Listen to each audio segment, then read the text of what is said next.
On this episode of Garage Topics, we put the 4Runner's rear end differential back together and seal it up. So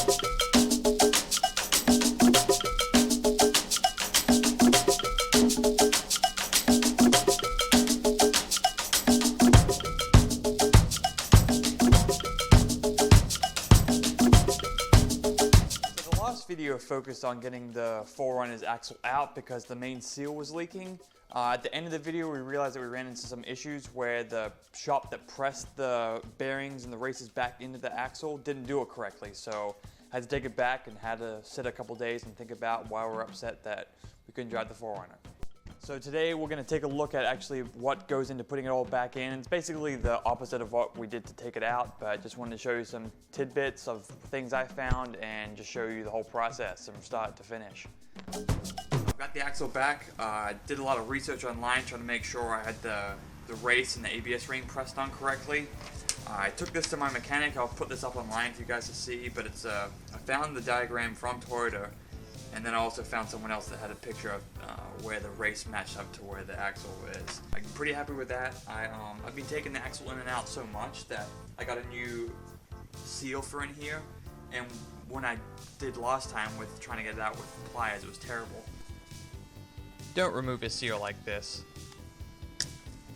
So I went ahead and invested in a seal puller from Harbor Freight, and it worked wonders. I just put a little bit of paper towel in here because I would rest it up in here and it popped right out. So we'll put the new seal in, and then we'll put the axle in. I've already put the axle in a couple of times just to make sure it did fit right with the old seal. Put a little bit of grease on it to see that it made a good contact. It did. The backing plate didn't match up evenly to this, and I started freaking out that it wasn't measured right, but it was. What happened now is I just put the nuts on, and I just by starting with the ratchet I pushed it all back in. Either the backing plate was a little bit flexed or it just needs that extra oomph to get it perfectly aligned back in the differential. Bring it in here real quick. You can see that the axle now has the ABS ring and the race pressed up a little higher. Before, the ABS ring ended below the threads, and now it ends above the threads, so that's going to make a world of difference with getting the ABS contact perfect, but the main point was this race down here. It needed to be pushed a lot further up to make contact in the differential. So, now I've got that all straightened out, we'll take you through putting it all back together and we can finally get this thing moving, so I'm excited. This axle seal remover also works great for getting bags open. Going back in, and now I got this big hammer to do it correctly, and I have the seal puncher set up correctly as well, so try by error, I guess. Put some gear oil on the seal before whacking it in. A dead blow hammer and a seal press kit are a must in this job. This honestly was the hardest part of this overall job for me, getting this seal in.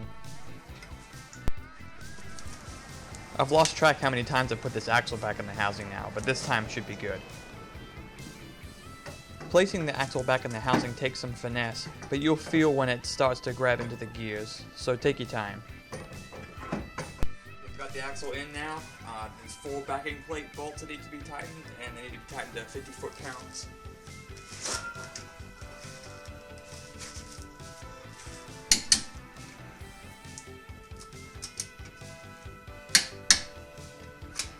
I took the wheel cylinder off right before I took it back to the shop, so I'll put this bad boy back in. Let's get these started with your hands first, then come back with the socket set.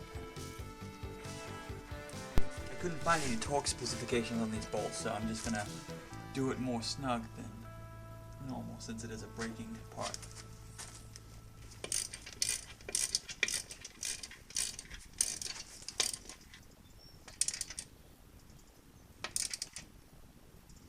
Now we've got all this back together, we're gonna get into putting all the brakes back together, which is something I haven't done before with drums, but I took some pictures of the setup before. We have the old setup of the drum still with all the springs attached. I got a new hardware kit back here. Where's it at? That should take care of all of those things, but before we get started into that, I'm getting kind of hungry, so I'm probably gonna make myself a sandwich. Skippy. All natural, all creamy. Spreads really well. Butter knife, you want to spread this real even. If you want crunchy, go right ahead, but I ain't a crunchy kind of guy. For those who are wondering, I'm using a standard butter knife to do this job. It makes it a lot easier. Got some gourmet jelly right here. Apple pie jelly. You might think it's kind of weird, but whatever. I like it.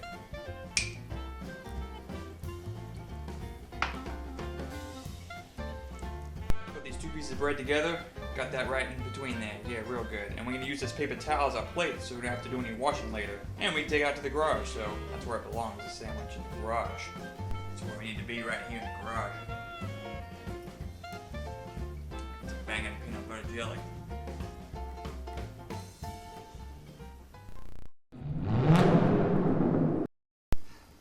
So now that I've eaten my sandwich and got some calories in, we're going to attempt to put the brakes back together. So I had all intentions of showing you how I did the brakes for the first time on the 4Runner, but when it came down to it, my hands were extremely messy, and some of the shots that I got were terrible, and really wouldn't have done a good job explaining how I got it all back together. So what's going to happen is I'll show you how to do the passenger side drum brakes in the rear, and that will give you pretty much the exact same scenario of what would be on the driver's side. And we'll have video shots of really in close and in depth, so you get a good understanding of exactly what all's taken to get those brakes replaced. So I've got all the brake components back together, all the drums set. I got to screw on the brake line to the wheel cylinder, then we'll bleed the brakes, put the drum on, and then we'll actually be good to go. I'll follow up with how I actually went about putting the brakes back together. It was actually relatively simple, but we'll do that when we do the other side of the brake, since it was pretty messy on this side. So let's get to work. Let's get this brake line back here screwed in. Now we're going to go ahead and throw on the new drum. Hopefully it'll fit without any issues. It's a bit too clean though for this truck. I very lightly tapped on the drums. You shouldn't have to do this if you adjust the brake adjuster. If you do that, the drum will just slip right on.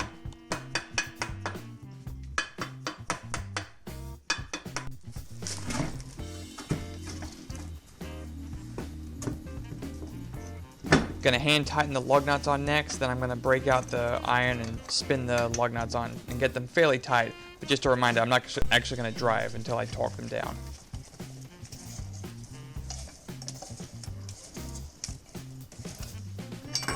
And finally, fill up the rear differential with 75/90 gear oil. Just fill it up until it slightly creeps out of the fill hole. And here again, don't buy a cheap pump because you'll be out here forever just pumping the fluid. Don't be like me, pumping fluid into the sunset. Not romantic. So now we finally have the 4Runner back together. All we have left now is a lot of stuff actually. So I'll go make you some videos about everything that's left on the 4Runner, mainly cosmetics, some seals, and just checking it over just to make sure it's safe. But stay tuned for lots of those videos, also some other content as well outside of the 3rd Gen 4Runner. So thanks so much for watching the episode and all the other episodes. Be sure to subscribe to get up to date with all the new videos that I post, and be sure to share it with any of your friends that enjoy the car hobby and the videos that we make. Thanks so much.